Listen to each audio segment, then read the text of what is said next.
J'ai toujours voulu être archéologue depuis que j'ai 8 ans. J'ai d'abord fait un bac technique de chimie organique et puis ensuite j'ai fait des études d'archéologie et des études d'histoire de l'art et de conservation-restauration des objets archéologiques.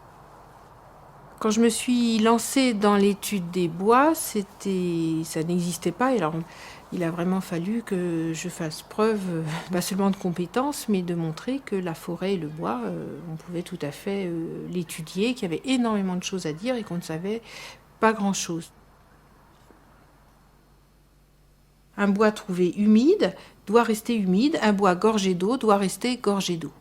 Le truc, c'est de lancer une chaîne opératoire bien spécifique pour éviter l'attaque bactérienne et pour éviter que le bois ne sèche. On essaye assez vite de classer les bois entre ceux qui sont travaillés, qui vont donc faire partie d'une chaîne technique que l'on va essayer de reconstituer, et des branchages plus ou moins naturels et qui vont nous permettre là d'appréhender l'exploitation des zones arborées, soit dans les champs, les haies, etc., soit la forêt.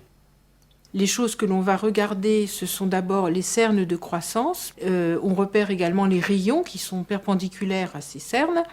Et on repère évidemment tous les éléments, alors les nœuds qui sont des départs de branches et qui donc indiquent le type de plante.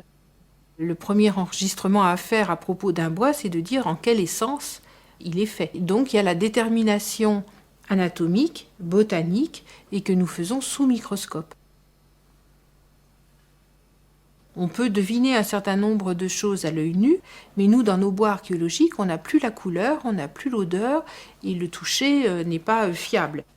On utilise à peu près une quinzaine de facteurs que l'on va rechercher, de mesures, etc., pour déterminer de quelle essence est l'élément qu'on étudie.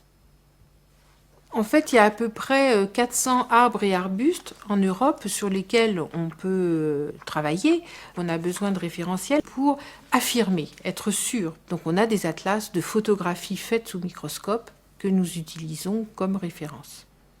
Après avoir acquis un ensemble d'informations et de les avoir enregistrées correctement dans des fichiers, donc on les regroupe, on en fait des graphes, on essaye aussi de savoir quel était le type de paysage pratiqué par les hommes et les femmes. On est dans l'histoire de l'exploitation rurale des zones avec des arbres et des arbustes.